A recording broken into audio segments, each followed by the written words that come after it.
देखिए किसान भाइयों, जो तीसरे बीक की सब्जी है ना, अगर आप अच्छा खासा मुनाफा कमा सकते हो, 100 रुपए प्रति किलो के हिसाब से भी आपको दे के जा सकती है ये सब्जियां जो तीसरे बीक में लगने वाली है। किसान भाइयों नमस्कार। तो साथियों, आज के वीडियो में बात करने वाले हैं सितंबर महीने में लगाई जाने वाली सब्जियों की। वैसे तो सितंबर का महीना वो महीना होता है जिसमें आप कोई भी सब्जी लगा सकते हैं, आसानी से ग्रोथ हो जाएगी, आसानी से उनकी खेती आप कर सकते हैं। लेकिन बात आती है भाई, हम सब्जी तो लगाना चाहते हैं लेकिन सब्जियों से पैसा भी कमाना चाहते हैं। जहाँ पे पैसा कमाने की बात आती है वहां पे आपको चुनिंदा सब्जियां ही लगानी पड़ेगी, क्योंकि हमें मार्केट से दाम भी लेना है, हमें उत्पादन भी लेना है और शानदार प्रॉफिट भी अपनी सब्जियों से कमाना है। तो किसान भाइयों, सितंबर महीने में आप महंगी से महंगी सब्जियों की खेती कर सकते हैं अगर आपके पास में जानकारी है तो। बिना जानकारी के काम नहीं चलने वाला है, जानकारी आपको पहले लेनी पड़ेगी, उसके बाद ही आप सब्जियों की खेती से अच्छा प्रॉफिट कमा सकते हैं। तो आज के वीडियो में आपको हम 8 ऐसी सब्जियां बताने वाले हैं, अगर आप हमारी विधि से लगाते हैं तो आप गारंटेड अच्छा मुनाफा कमा सकते हैं, कोई समस्या नहीं आएगी। संपूर्ण जानकारी मिलने वाली है आपको 8 सब्जियों के बारे में, लेकिन आपको वीडियो को कंप्लीट देखना है, ध्यान से देखना है, बारीकी से देखना है। वीडियो पसंद आए तो वीडियो को लाइक शेयर करें और जिन किसान भाइयों ने अभी तक हमारे चैनल को सब्सक्राइब नहीं किया, चैनल को सब्सक्राइब कर लें। तो आइए किसान भाइयों, आज का वीडियो शुरू करते हैं। सर जी नमस्कार। नमस्कार जी, नमस्कार। सर जी एक बार छोटा सा परिचय बता दें आप। किसान भाइयों, मेरा नाम राजूलाल मीणा है, गांव रामगढ़ पचवारा, जिला दौसा, राजस्थान से हूँ जी। सर जी, सितंबर का महीना मैं मानता हूँ किसान भाइयों के लिए वरदान से कम नहीं है जी, क्योंकि महंगी से महंगी सब्जियां आप सितंबर में लगा सकते हैं अगर आपके पास में जानकारी है तो। अगर अधूरी जानकारी से खेती करेंगे तो शायद आप प्रॉफिट नहीं कमा सकते। देखिए, आधी अधूरी जानकारी तो हमेशा ही नुकसान का काम होती है, और इस बार तो जो सितंबर में सब्जियां लगाएंगे ना, वो अच्छा खासा प्रॉफिट देगी, क्योंकि इस बार जो कारण है ना बहुत ही अलग है। क्योंकि जो अभी बारिश का मौसम है ना, इतना खराब चल रहा है, लगभग जिन किसान भाइयों ने पहले सब्जियां लगाई थी ना, वो 70 से 80% डैमेज हो चुकी है। मेरे साथ जिन किसान भाइयों ने लौकी लगाई थी, या तो उनकी पीली हो चुकी है या फ्रूटिंग सेट नहीं हो, इस वजह से मार्केट भी थोड़ा सब्जियों का हाई चल रहा है। और जो किसान भाई अगर आप सितंबर के पहले हफ्ते से अगर तैयारी चालू कर देंगे ना सब्जियां लगाने की, भले कोई सी भी सब्जी लगाओ, मार्केट अच्छा खासा देखने को मिल सकता है आपको। क्योंकि जो पहले किसान भाइयों ने लगाए थे ना, आपसे महीने भर पहले, 1.5 महीने पहले, वो सब 70 से 80% डैमेज हो चुके हैं बारिश के कारण। बहुत ही नुकसान में जा चुके हैं किसान भाई इस बारिश के कारण जी। तो सर जी, हम चाहते हैं कि किसान भाई नुकसान में ना जाएं। सितंबर में जो भी किसान भाई सब्जियां लगाए वो अच्छा प्रॉफिट कमाए, अच्छा उत्पादन ले, अच्छा मार्केट से दाम ले। सबसे पहले बात करना चाहेंगे, जो भी किसान भाई को सब्जियां बताएंगे वो बताएंगे अपने वीक के हिसाब से। फर्स्ट वीक में कौन सी लगाएं, दूसरे वीक में कौन सी लगाएं, तीसरे वीक में कौन सी लगाएं। एक महीने में होते हैं 4 वीक जी। सबसे पहले जो बेसल डोज खेत तैयारी है वो भी वीडियो के बीच में बताएंगे, लेकिन सबसे पहले बता दें फर्स्ट वीक में किसान भाई कौन सी सब्जी लगाए। दो सब्जियां फर्स्ट वीक में बताना चाहें आप। देखिए किसान भाइयों, अगर जैसे मुनाफा, अगर आप अच्छा खासा मुनाफा कमाना चाहते हैं ना, थोड़ी सी हाई कॉस्ट है, मैं मानता हूँ थोड़ी हाई कॉस्ट है, लेकिन अच्छा खासा प्रॉफिट देके जाएगी आपको। मतलब कहने का मतलब है कि गोल्डन जो चांस होता है ना वो होगा। आप अभी जो पहला सप्ताह है ना, टमाटर और मिर्ची के पौध तैयार कर लीजिए, नर्सरी तैयार कर लीजिए, और 20 दिन के बाद में नर्सरी तैयार हो जाएगी ना, खेत में ट्रांसप्लांट कर दीजिए, अच्छा खासा मुनाफा देख के जाएगी टमाटर और मिर्ची। अच्छा, बहुत ही अच्छा खासा अनुभव है, क्योंकि पिछले साल जिन किसान भाइयों ने लगाया था ना, उनको भी अच्छा खासा प्रॉफिट देखने को मिला था। और इस बार मैं जो पिछले साल रेट रहा था ना मंडी मार्केट, उससे भी ज्यादा एक्सपेक्ट कर रहा हूँ, क्योंकि जिन किसान भाइयों ने अब से पहले नर्सरियां तैयार की थी या खेत में ट्रांसप्लांट कर दिया था, उनकी लगभग 70 से 80% खत्म हो चुकी है इस बारिश के कारण। मौसम बहुत ही बिल्कुल ज्यादा बारिश की वजह से नर्सरी ही खत्म हो गई, नर्सरी खत्म हो गई। समझो कि किसी ने ट्रांसप्लांट कर दिया ना खेत में, तो 70% पौधे खराब हो चुके हैं। मैंने कई किसान भाइयों से बात की थी, मेरे आसपास में भी किसान भाई लगा रखे हैं, तो उनका 70 से 80% डैमेज हो चुका है। तो किसान भाइयों, आपके पास गोल्डन चांस है, आप सितंबर के पहले सप्ताह में है ना टमाटर और मिर्ची के पौध तैयार कर लीजिए। सबसे पहले जरूरत पड़ेगी अपने नर्सरी तैयार करने की। कितने दिन में नर्सरी तैयार हो जाती है? अभी 20 दिन में, लगभग 20 दिन में नर्सरी तैयार हो जाएगी, कोई दिक्कत नहीं है। लगाने का तरीका बता दें, दोनों का किस प्रोसेस से लगाएंगे? देखिए किसान भाई, बेड विधि से सबसे बेस्ट रहेगा। बेड विधि से टमाटर भी आप बेड विधि से लगाइए, मिर्ची भी आप बेड विधि से लगाइए, और ड्रिप सिस्टम लगा के मल्चिंग भी लगाना आपको जरूरी, क्योंकि अभी जो बारिश हो रही है ना, तो वो रुकने का नाम नहीं ले रही। तो शायद लगता है कि 20 से 25 दिन और चलेगी, तो खरपतवार उगने की समस्या आएगी, और जैसे खरपतवार उगेगी तो आपको थोड़ी शुरुआती स्टेज में आपको बीमारियां देखने को मिल सकती है। तो इस वजह से आप बेड विधि से लगाइए, सबसे बेस्ट तरीका है जी। उत्पादन मिलने में कितना टाइम लग जाता है मिर्ची और टमाटर में? देखिए मिर्ची में थोड़ा टाइम लग सकता है, टमाटर में शायद ये है कि आपके 2 महीने के आसपास में चालू हो जाएगा। मिर्ची का 3 महीना मान सकते हैं? देखिए मिर्ची में थोड़ा 3 महीना इस वजह से मान सकते हैं क्योंकि एक तो नर्सरी तैयार होगी, फिर खेत में आप अगर ट्रांसप्लांट करते तो 10 से 12 दिन वो उधर जो जड़ें होती है उनके विकास में वो थोड़ी चलने में थोड़ा 10 से 12 दिन ले लेगी। तो इस वजह से उसमें 2 से 2.5 महीने 2 महीने के आसपास में हार्वेस्टिंग होना स्टार्ट हो जाएगी जी। तो पहले वीक की बात हो गई टमाटर मिर्ची जी।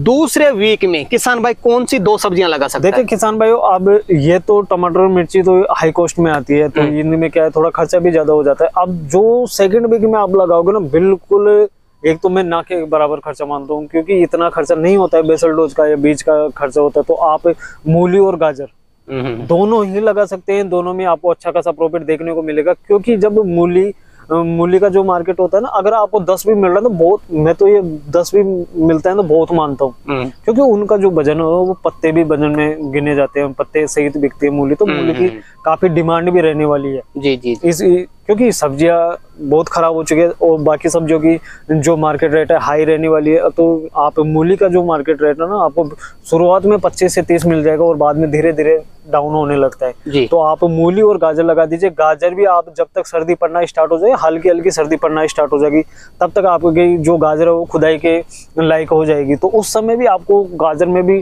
काफी अच्छा बूम देखने को मिलेगा, काफी अच्छा प्रॉफिट मंडी मार्केट भी अच्छा खासा देखने को मिलेगा। तो आप किसान भाई उस सितंबर के सेकेंड वीक में है ना, आप मूली और गाजर की खेती कर सकते हैं, बहुत ही अच्छा खासा मुनाफा देखने को मिलेगा जी। दोनों ही सब्जी एक जैसी है, एक जैसी से। लगाने का तरीका क्या रहना चाहिए? देखिए किसान भाइयों, आप इसको वैसे तो बेड विधि से भी लगा सकते हो, लेकिन बेड विधि से इन दोनों को लगाने में नुकसान ये होगा कि जो अपना उत्पादन होगा ना वो कम होगा। तो आप इसको जैसे छिटक कर भी बो सकते हो, परंपरागत तरीके से भी आप बो सकते हो। तो इनकी जो अब हम बोते हैं ना, तो इनका जो खेत की तैयारी होती है उनमें क्या है कि गहरी जुताई करवाना आवश्यक होता है।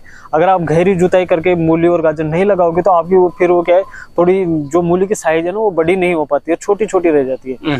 तो आप खेत की तैयारी करते समय ये विशेष तौर से ध्यान रखिए कि इनमें जो जुताई होगी ना वो गहरी करवाना। पिलाव भी निकलवा सकते हैं, पिलाव निकलवाइए या किसी से भी आपको गहरी से गहरी जुताई करवाना है। 1 से 1.5 फीट तक आपके हल चले जाने चाहिए जी।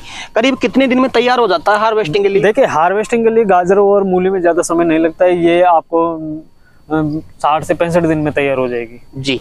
आगे की जो 2 वीक की सब्जियां, 4 सब्जियां वो भी बताएंगे, लेकिन इसके बीच में मैं जानना चाहूंगा थोड़ा सा आप सटीकता के साथ में खेत तैयारी क्या रहनी चाहिए? देखिए खेत तैयारी किसान भाइयों, जो सितंबर की आप जो सब्जियां लगा रहे हो ना उनमें विशेष तौर से ये ध्यान रखना कि आपकी जो खेत तैयारी मेन डिपेंड खेत तैयारी पे करता है। क्योंकि जो टेम्परेचर भी डाउन अप डाउन चलता रहेगा, तो उस क्या है कि खेत की तैयारी अगर अच्छी तरह से नहीं होगी तो आपके पौधे में पीलापन देखने को मिलेगा। और वो पीलापन एक ऐसा होता है कि वो कोई बीमारी नहीं होती है, वो खेत की मुख्य वजह खेत की होती है। अगर खेत तैयारी अच्छी तरह से नहीं कर पाएंगे तो पीलापन आएगा।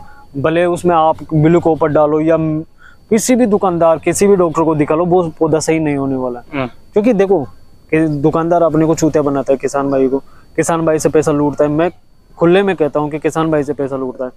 अगर आप किसान भाई को खेत तैयारी अच्छी तरह से कर लोगे ना, खेत की तैयारी आपको इतनी जबरदस्त करनी है, भले आप 2 बार कल्टीवेटर निकलवाइए या रूटोवेटर निकलवाइए, प्लाव निकलवाइए, लेकिन खेत की जो तैयारी होगी ना, अभी बारिश के मौसम में धूप नहीं निकल रही है, आपको मालूम होगा धूप नहीं निकल रही है। इस वजह से खेत में जो नमी है ना लगातार बरकरार बनी हुई है, तो खेत की तैयारी अच्छी तरह से नहीं हो पाती है। जैसे ही धूप निकले, जैसे आप मिट्टी को भुरभुरी करने की कोशिश कीजिए, धूप निकले तो आप फिर से रूटावेटर निकलवा दीजिए या जोत निकलवा दीजिए, कल्टीवेटर निकलवा दीजिए, कुछ भी करके खेत की तैयारी मेन इंपॉर्टेंट है जी। बेसल डोज भी बता दें, क्या परफेक्ट बेसल डोज रहना चाहिए? देखिए किसान भाई, अभी के टाइम का जो बेसल डोज है ना वो थोड़ा डिफरेंट होने वाला है। डिफरेंट तो क्या, जैसे उसमें डीएपी लगेगा, प्रति एकड़ के हिसाब से बताऊं तो डीएपी 1 बैग के आसपास ले लीजिए। आप सिंगल सुपर फास्फेट जरूर से जरूर यूज किया कीजिए, 1 बैग सिंगल सुपर फास्फेट ले लीजिए। उसके साथ साथ आपको जड़ों के विकास, देखो अभी भी जो जिन किसान भाई ने लौकी में कार्बोफ्रान नहीं डाली थी ना, उनकी लौकी पीलापन आ चुका है, खत्म होने की कगार पे। तो आप कार्बोफ्रान का जरूर से जरूर यूज कीजिए, और उसके साथ साथ आपको रिजेंट का भी यूज करना है। कितना लेना है? 10 किलो, आप 10 किलो कार्बोफ्रान लीजिए, 10 किलो रिजेंट लीजिए प्रति एकड़ के हिसाब से। बिल्कुल। और उसके साथ साथ आपको क्या करना है कि ब्लू कॉपर आपको जरूर से जरूर यूज करना है बेसल डोज में। ब्लू कॉपर 250 ग्राम ले लीजिए और उसके साथ साथ आपको बोरोन का भी आपको इस्तेमाल इस बेसल डोज में ही करना है। ये मत सोचो कि ये बोरोन अभी बोरोन क्या काम करेगा, लेकिन आपको करना है क्योंकि अब जो मैं तरीका बता रहा हूँ, देखो अभी एक छोटी सी बात है कि मेरा जो ये लौकी का लगा हुआ है प्लांट, तो इसमें बिल्कुल भी आपको पीलापन देखने को नहीं मिलेगा जी। और जिन किसान भाइयों ने मेरी विधि से या अच्छी तरीके से नहीं लगाया उन किसान भाइयों को पीलापन आ चुका है और माल फ्रूटिंग सेट नहीं हो रहे, डैमेज हो रहा है। और इसी कारण से हो रहा है कि किसान भाई मैं आपको हर वीडियो में बोलता हूँ, हर समय आपको बताता रहता हूँ, छोटी छोटी जानकारियां देता रहता हूँ, तो आप उनको फॉलो करके आप अच्छा खासा मुनाफा कमा सकते हैं। जी बिल्कुल सर। तो आप बेसल डोज में ये जरूर से जरूर यूज कीजिए। गोबर का खाद भी डालना पड़ेगा? देख वो तो कंपलसरी है, उसके लिए कहने की जरूरत ही नहीं है। हाँ, तो किसान भाई भी जानते हैं उस चीज का। सर जी ये तो बात हो गई खेत तैयारी और बेसल डोज की। जी। अब मैं जानना चाहूंगा तीसरे वीक में किसान भाई कौन सी सब्जियां लगा सकते हैं? देखिए किसान भाइयों, जो तीसरे वीक की सब्जी है ना, अगर आप अच्छा खासा मुनाफा कमा सकते हो 100 रुपए प्रति किलो के हिसाब से भी आपको दे के जा सकती है ये सब्जियां जो तीसरे वीक में लगने वाली है। इनकी खेत तैयारी तो आपको जबरदस्त करनी है और जो ये लगाएंगे ना आप अच्छा खासा मुनाफा कमाएंगे, क्योंकि ये सबसे अगेती लगाएंगे। इनमें कोई पीलापन आपको आने नहीं दूंगा, जैसे मैं बता रहा हूँ वैसे वैसे करना पड़ेगा आपको। और दूसरी बात आपको यह है कि खर्चा कम है, एक तो खर्चा कम है और आपको डिमांड इनकी बहुत अच्छी खासी रहती है मार्केट में, तो अच्छा खासा मुनाफा देखने को मिलेगा। एक तो मटर का चुनाव कीजिए और दूसरा छप्पन टिंडा। जी ये दो सब्जियां एक ऐसी सब्जियां हैं इनकी मार्केट डिमांड भी अच्छी खासी रहेगी। दूसरी बात खर्चा कम आता है इनमें। और तीसरी बात जो पिछले साल भी मार्केट काफी अच्छा रहा था, छप्पन टिंडे का मार्केट भी काफी अच्छा रहा था और मटर का मार्केट भी काफी अच्छा रहा था। तो उम्मीद कर रहा हूँ कि अब तीसरे वीक में आप अगर मटर लगाओगे ना तो आपको 100 रुपए किलो तक मिलने का उम्मीद है मार्केट रेट। और जो टिंडा है छप्पन टिंडा तो आपको 17 से 100 तक भी मिल सकता है टिंडा, शुरुआती टिंडा। अच्छा। बस आपको उसमें थोड़ा सा विशेष तौर से सावधानियां बरतनी पड़ेगी। जो खेत की तैयारी बहुत अच्छी तरह से रखनी पड़ेगी, बेसल डोज है वो अच्छी तरह से रखना पड़ेगा, तो आपका पीलापन पौधे में छप्पन टिंडे में किसान भाई बोलते हैं ना कि ज्यादा आगे लगाएंगे वायरस आने का संकेत होता है।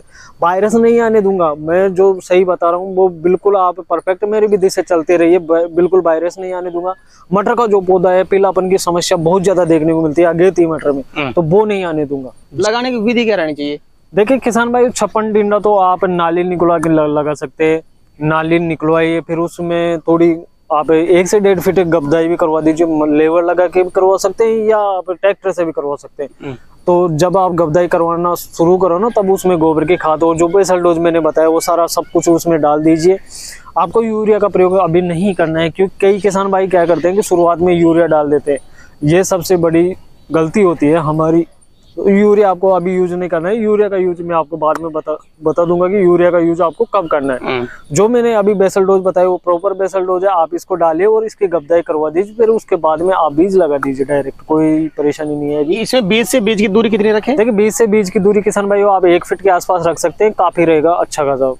उत्पादन कब तक मिल जाता है छप्पन टिंडे का उत्पादन अगर आप मेरी विधि से लगाओगे ना तो आपको 45 दिन के आसपास में हार्वेस्टिंग फर्स्ट हार्वेस्टिंग चालू हो जाएगी।